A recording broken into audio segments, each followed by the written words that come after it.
देखो बच्चों, हम लोगों ने सर्कल के सारे कॉन्सेप्ट सीख लिए है ना। सर्कल के भी कॉन्सेप्ट सीख लिए और उसमें टेंजेंट नॉर्मल का जो यूज़ था वो भी हमने सब सीख लिया। पैराबोला के सारे कॉन्सेप्ट हम पहले भी सीख चुके थे। हालांकि पैराबोला के कुछ कॉन्सेप्ट हमने सर्कल के साथ भी सीखे है ना। एक्चुअली क्या है ना, कुछ प्रॉपर्टीज़ ऐसी हैं जो सभी कोनिक सेक्शन में होती हैं और कुछ प्रॉपर्टीज़ ऐसी होती हैं जो सिर्फ अकेले कोनिक सेक्शन में होती हैं। जैसे कुछ प्रॉपर्टी पैराबोला की अपनी अकेली थी, कुछ प्रॉपर्टी सर्कल की अपनी अकेली थी। इसी प्रकार से अब कुछ प्रॉपर्टीज़ एलिप्स और हाइपरबोला की भी अपनी अलग हैं। उनको सीख लें तो समझ लीजिए हम पूरा टेंजेंट नॉर्मल भी सीख जाएंगे और पूरा का पूरा कोनिक सेक्शन भी सीख जाएंगे। एक्चुअली क्या है ना, बिना कोनिक सेक्शन के टेंजेंट नॉर्मल नहीं सीखा जा सकता। अगर हमको टेंजेंट नॉर्मल अच्छे से सीखना है तो कोनिक सेक्शन सीखना ही पड़ेगा, क्योंकि टेंजेंट नॉर्मल का फंक्शन में भी यूज़ है और कोनिक सेक्शन में भी यूज़ है ना। और बल्कि ज़्यादा यूज़ टेंजेंट नॉर्मल का देखा जाए तो कोनिक सेक्शन में ही है, फंक्शन में इसका इतना यूज़ नहीं है। अब जब आईआईटी में क्वेश्चन आएगा तो वहाँ पर हम ये नहीं सोचेंगे कि भाई ये फंक्शन का है या कोनिक सेक्शन का है, वहाँ तो भाई टेंजेंट नॉर्मल का क्वेश्चन हमें करना है। तो इसीलिए आप टेंजेंट नॉर्मल के क्वेश्चन करने चलेंगे तो उसमें कोनिक सेक्शन जरूर आ जाएगा।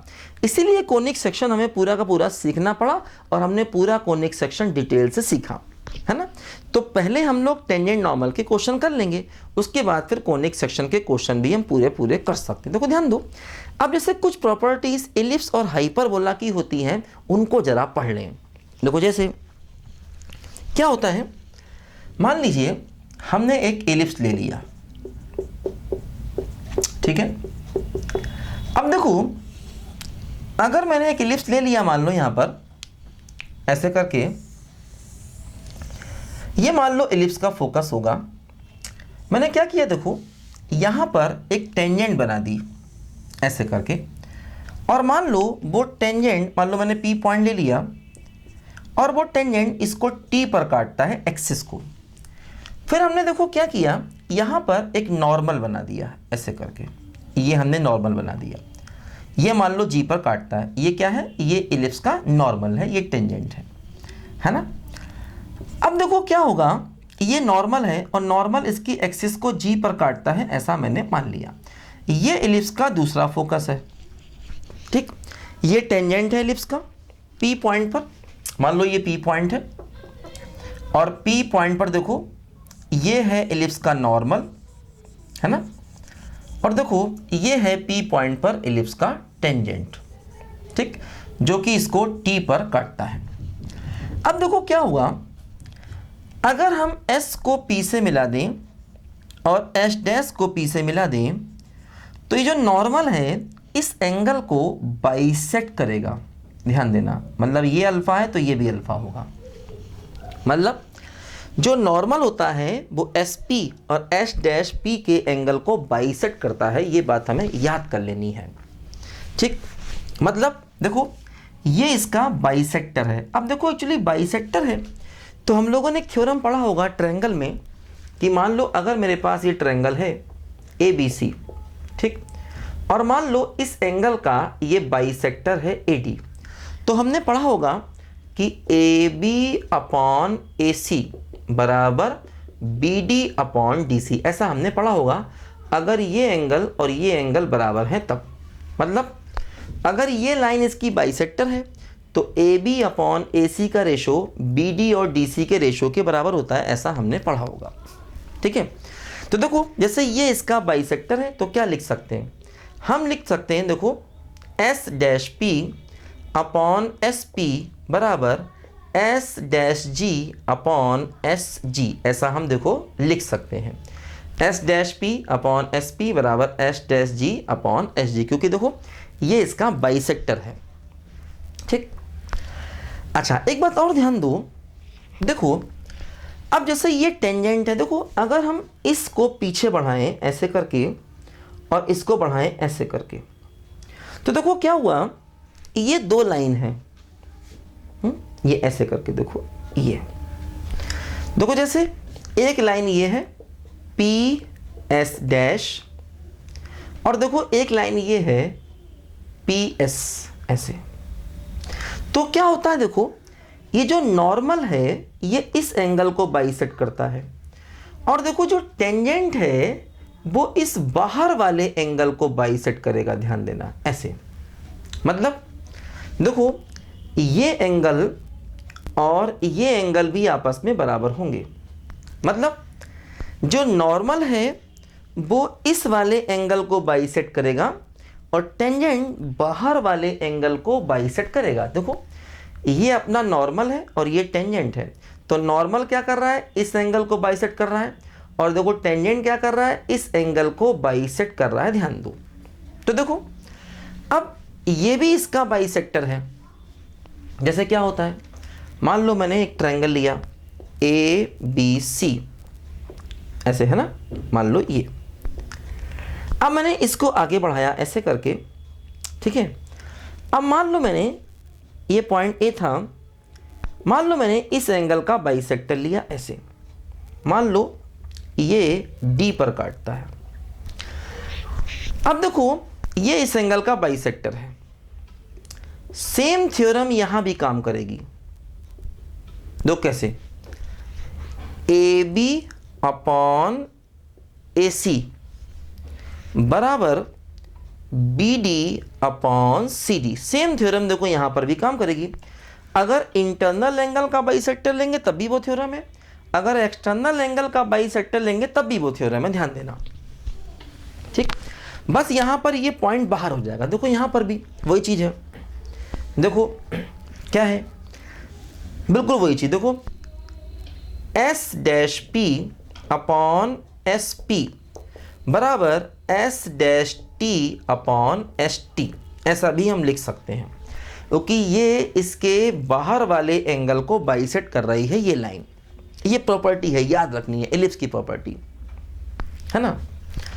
अब देखो ध्यान दो, इसको ऐसे भी लिख सकते हैं, SG अपॉन SP बराबर S' G upon S' P, इसको ऐसे भी लिख सकते हैं। और अगर इसको ऐसे लिखें तो ये एसेंट्रिसिटी के भी बराबर होता है, ध्यान देना। तो ये बहुत important property, SG upon SP बराबर S' G upon S' P बराबर E, बहुत इंपॉर्टेंट प्रॉपर्टी, ध्यान देना है ना। E मतलब एलिप्स की एसेंट्रिसिटी। आपको याद है एलिप्स का इक्वेशन ये होता है, ठीक है। और क्या होता है, B² बराबर A² 1 माइनस E²। ये कब होता है, जब A B से बड़ा होता है तब, ऐसा लिख सकते हैं। वही देखो यहाँ पर है ना। तो SG upon SP equal to S' G upon S' P equal to E के बराबर होता है। इस बात को याद कर लीजिए, है ना। इसको चाहे तो बड़ी आसानी से प्रूव भी कर सकते हैं। कैसे प्रूव करेंगे, देखो P पॉइंट को कुछ मान लो x1 y1, उस पर नॉर्मल निकाल लो, नॉर्मल आ जाएगा तो उसका इस एक्सिस से इंटरसेक्शन भी आ जाएगा। कैसे, y को 0 पुट करके G का कोऑर्डिनेट आ जाएगा, G आ जाएगा, S पता होता है तो SG आ जाएगा, S' G आ जाएगा, फिर SP डिस्टेंस निकाल लो, S' P निकाल लो, तो हम देखेंगे वो रेशो अपने आप ही E के बराबर आएगा। ऐसे कर सकते हैं इसका प्रूफ चाहे तो, है ना। P पॉइंट को x1 y1 मान लें, ठीक है, या P पॉइंट को पैरामीट्रिक पॉइंट मान लीजिए, ज़्यादा अच्छा है। पैरामीट्रिक पॉइंट क्या होता है, A cos theta B sin theta, याद है एलिप्स में। तो P को पैरामीट्रिक पॉइंट मान लो, उस पर नॉर्मल का इक्वेशन निकाल लो, नॉर्मल का इक्वेशन आ जाएगा तो उससे आपको G के कोऑर्डिनेट मिल जाएंगे, क्योंकि उसमें y बराबर 0 पुट कर देंगे। और S तो वैसे भी मालूम होता है, S' भी मालूम होता है, तो क्या होगा, ये डिस्टेंसेस आ जाएंगी, SG आ जाएगा, SP आ जाएगा, S' G आ जाएगा, S' P आएगा, उनको डिवाइड करेंगे तो E के बराबर आंसर आ जाएगा, मतलब एसेंट्रिसिटी आ जाएगा। ध्यान दो, ऐसे हम लोग इसको प्रूफ कर सकते हैं। तो ये प्रॉपर्टी, अब देखो इंपॉर्टेंट बात ये है कि एग्जैक्टली यही प्रॉपर्टी हाइपरबोला में भी है। दो कैसे, क्या होता है, देखो हाइपरबोला में क्या है, देखो बिल्कुल ऐसे ही है। इसको लिखो जरा, मिटाने जा रहे हैं, इसको लिखो जरा ध्यान से, देखो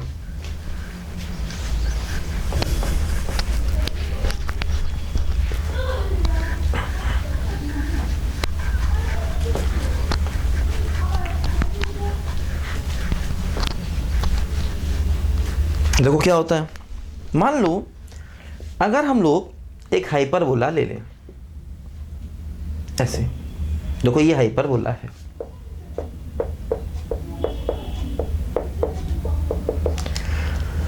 देखो इसमें हम एक पॉइंट P ले लें, उस पर एक टेंजेंट बनाएं, मान लो टेंजेंट टी पर काटता है, एक नॉर्मल बनाए, मान लो नॉर्मल जी पर काटता है, और ये हमने इसका फोकस ले लिया एस, और देखो ये फोकस है एस डैश। अब देखो क्या होगा, इसको इससे मिलाया जाए, इसको भी इससे मिलाया जाए, ठीक। अब देखो फिर यहां पर अब टेंजेंट जो है वो इस एंगल को बाइसेक्ट करेगा, इसको, मतलब जैसे यहां पर नॉर्मल इंटरनल एंगल को बाइसेक्ट करता है, टेंजेंट एक्सटर्नल, यहां उल्टा होता है, यहां टेंजेंट इंटरनल एंगल को बाइसेक्ट करेगा और नॉर्मल एक्सटर्नल। देखो मतलब इसको हम पीछे बढ़ाएंगे तो इसका बाइसेक्टर ये होगा, मतलब ये थीटा है तो ये भी थीटा होगा, मतलब नॉर्मल जो है वो एक्सटर्नल एंगल को बाइसेक्ट करेगा और टेंजेंट जो है वो इंटरनल एंगल को बाइसेक्ट करेगा। अब देखो फिर वही प्रॉपर्टी होगी क्या, जैसे S dash P upon S P बराबर S dash T upon S T, है ना। और फिर वही प्रॉपर्टी होगी क्या, बोलो, एस डैश जी, है ना, अपॉन एस डैश जी अपॉन एस जी, ठीक है, इक्वल टू क्या होगा, बोलो, S dash P upon S P, फिर वही प्रॉपर्टी होगी। और इसको फिर वैसे ही लिख सकते हैं क्या, S G upon S P बराबर एस डैश जी अपॉन एस डैश पी, और ये भी ई के ही बराबर होगा, ध्यान देना, है ना। ये वाला रेशो ई होता है, ये नहीं, टी वाला रेशो ई नहीं होता है, सिर्फ जी वाला रेशो ई होता है, यहाँ पर भी, यहाँ पर भी, है ना। इसमें भी जी वाला मतलब नॉर्मल वाला रेशो ई होता है और इसमें भी नॉर्मल वाला रेशो ई होता है। वो अलग बात है कि टेंजेंट इंटरनल एंगल को काटता है यहाँ पर, नॉर्मल, ये दोनों प्रॉपर्टीज़ हमें याद रखनी है इलिप्स और हाइपरबोला की। इनको चाहे तो हम प्रूव कर सकते हैं। और ये प्रॉपर्टी, अब देखो पैराबोला में प्रॉपर्टी थी लेकिन थोड़ी अलग थी। पैराबोला में ऐसे था, आपको याद होगा कि हमने पैराबोला बनाया, एक बनाया देखो हमने टेंजेंट पी पॉइंट पर और एक बनाया नॉर्मल जी पॉइंट पर, ये है एस। देखो पैराबोला में ये प्रॉपर्टी थी क्या, एस जी बराबर एस पी बराबर एस टी। पैराबोला में देखो ये प्रॉपर्टी थी, एक्चुअली उसमें ई वन हो गया था ना, ई वन हो गया था तो एस जी और एस पी बराबर हो जाता था, है ना। हालांकि एस टी के भी बराबर था, वो अलग बात है ना। तो देखो पैराबोला में ये प्रॉपर्टी थी एस जी बराबर एस पी बराबर एस टी, ध्यान दो। और इनमें ये प्रॉपर्टी अलग थोड़ा इनसे है, ठीक है, लिखो जरा ध्यान से इसको।